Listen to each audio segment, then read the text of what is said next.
Hola a todos y bienvenido a mi canal. Our goal is to aprender español con cuentos cortos, learn Spanish with short stories. This is a comprehensible input for A1 level Spanish learners and includes a full vocabulary breakdown and of course some grammar always sprinkled in for good measure. Our title or título for today is La Casa de Antonio.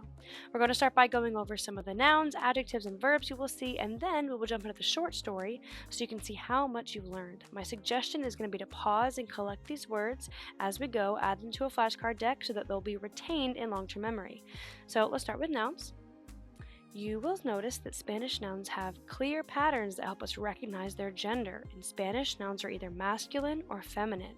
Masculine noun ends in O or a consonant. Feminine nouns end in A. Also, because you speak English, you already know how to make Spanish nouns plural. Add an S or ES, same as English. So isn't that great? You already have some grammar knowledge to start with. So a year, a singular, it's masculine. So if it's singular, it's going to end in an O. It's un año. And to make it plural, just add an S, unos años. Notice that the word for un and unos means so a year or some years, actually changes as well to fit the plurality of the noun. A sister is going to be feminine, una hermana, unas hermanas. So a sister, some sisters. A door, una puerta. So if it ends in an A, it's going to be feminine. If it's plural, unas puertas. A garden, un jardín. So this one ends in a consonant. Okay, so our rule is if it's feminine, it ends in an A. If it's masculine, it ends in an O or a consonant. So this ends in a consonant and is masculine. So then when we move to plural, it's going to be unos jardines. So we added an ES there to make it plural, and we use unos because it is masculine. A smile is una sonrisa. So that is feminine because it ends in an A. And then to make it plural, the same thing, add an S, unas sonrisas. All right, let's jump into the adjectives next. Next we have adjectives. All right, so adjectives have to change in Spanish. They have to change to meet both the gender and the plurality of the noun. So again, they have to change for gender and plurality to match with the noun. So let's start with the word small. If something is masculine, a masculine noun is small, we would say it is pequeño. If it is still masculine, but there's many of them, we would say pequeños. So here, we have to change the adjective, whether it's singular or plural, and we have to change the end of the adjective, whether it's feminine or masculine. Okay? If something that is small is a feminine noun, it's pequeña. It's the same rule, we just add an O or an A. And then the same thing, we would add an S if there's many of them. Many feminine nouns, we would say they are pequeñas. Okay? Pretty is the same exact pattern.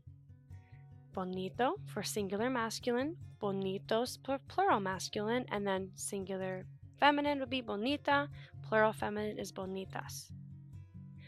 Blue.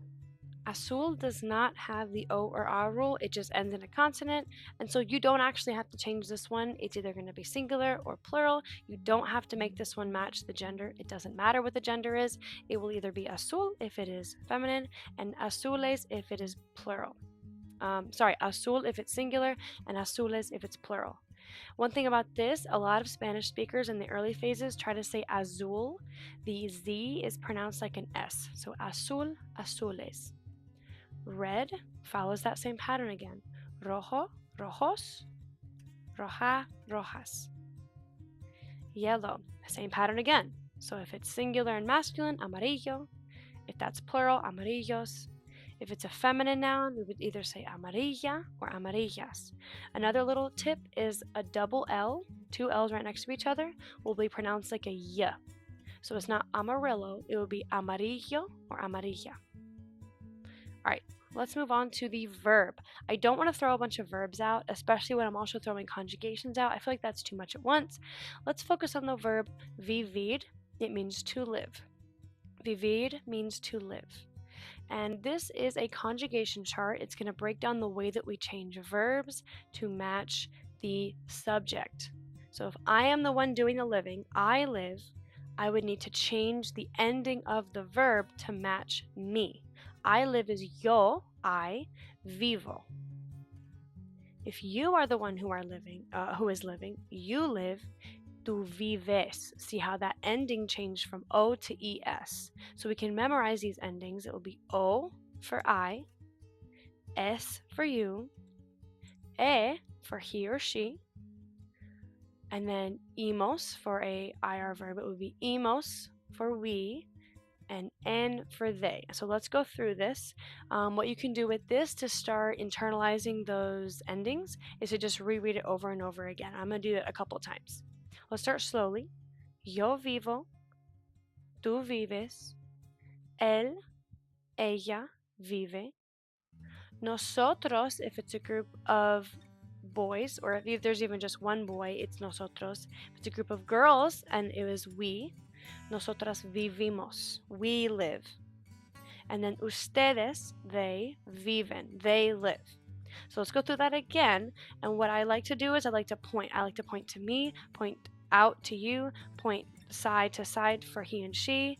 I do a little circle with my finger to show we all live, and then they live would be kind of farther away from me. Yo vivo, tú vives, él, ella vive, nosotras or nosotras vivimos, ustedes viven. Okay, so vivir is to live. You change the ending of the verb to match the subject. We do the same thing in English. I sit, he sits. We automatically do it. We don't even think about it. In Spanish, we are going to have to study those endings to get a little bit more comfortable. All right, so now let's jump into the story. Okay, what I'm going to do is read through it. What you're going to try to do is recognize as many words as you can. Your goal right now is to see how many words from what we just went over or from your prior knowledge you can recognize. What I'm going to do after this is I'll go over it with the English translation below it, and we'll talk about some of these words. I also have a color coding page where we'll look at direct translations of words. But for now, I want you to see how much you can recognize. La casa de Antonio. Antonio es un niño de 8 años.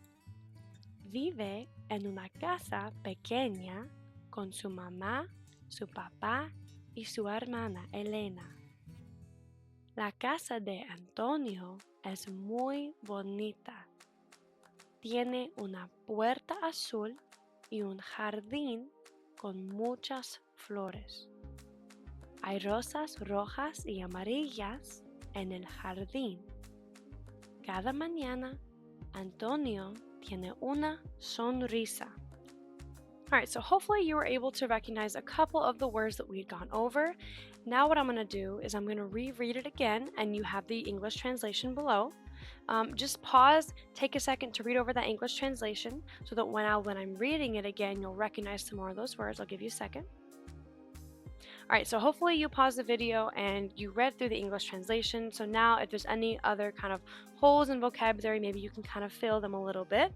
I'm going to reread it a little bit faster this time now that you have some context of what's going on. And what I want you to do is follow along. If there's ever a point where you don't know what the word is, you have the English translation right below. La casa de Antonio. Antonio es un niño de 8 años. Vive en una casa pequeña con su mamá, su papá y su hermana Elena. La casa de Antonio es muy bonita. Tiene una puerta azul y un jardín con muchas flores. Hay rosas rojas y amarillas en el jardín. Cada mañana Antonio tiene una sonrisa. All right, now for the most fun part. Now I have certain words color-coded so that they stand out and you can see exactly what's happening. I color-coded some of these words because they are in a different order than we are used to speaking in English. So what I'm going to do is I will go through line by line. I'll read the Spanish and then the English, and we'll talk about some of the word order switch that we're not quite used to in the way that Spanish is spoken. All right. La casa de Antonio. Antonio es un niño de 8 años. Antonio is an 8-year-old boy. Here they literally say Antonio is a boy of 8 years. Ocho is 8, años is years, so of 8 years. Vive en una casa pequeña con su mamá, su papá, y su hermana Elena. He lives in a small house with his mom, his dad, and his sister Elena. Here, we say vive en una casa pequeña. He lives in a house small. In Spanish, the word order is switched for nouns and adjectives. We would say a small house. The adjective would come before the noun. In Spanish, they reverse that order. They say house small. So casa pequeña means house, pequeña means small.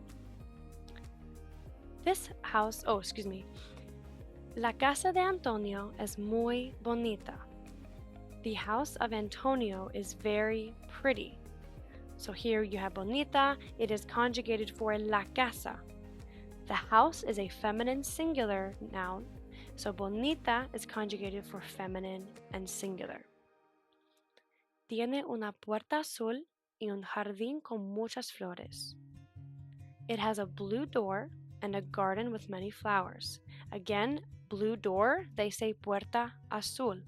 It has a door blue and a garden with many flowers. A door blue, they would switch that order. We say blue door, they say puerta azul. Hay rosas rojas y amarillas en el jardín. This is another example where they're switching that order. It literally translates to there are roses red and yellow in the garden. So roses, red and yellow, we would say red and yellow roses. Rosas, rojas, that's red, y, and amarillas, yellow. Roses red and yellow. Cada mañana, Antonio tiene una sonrisa. And this is just the same order we're used to. Each morning, cada mañana, Antonio has a smile, una sonrisa. So hopefully by the end you are feeling a little more comfortable with the new vocabulary and you were able to recognize more and more with each repetition. Make sure to add words that were new into a flashcard deck so that you're coming across them in a different context. Please make sure to like and subscribe. I will see you in the next video, and until then, happy learning!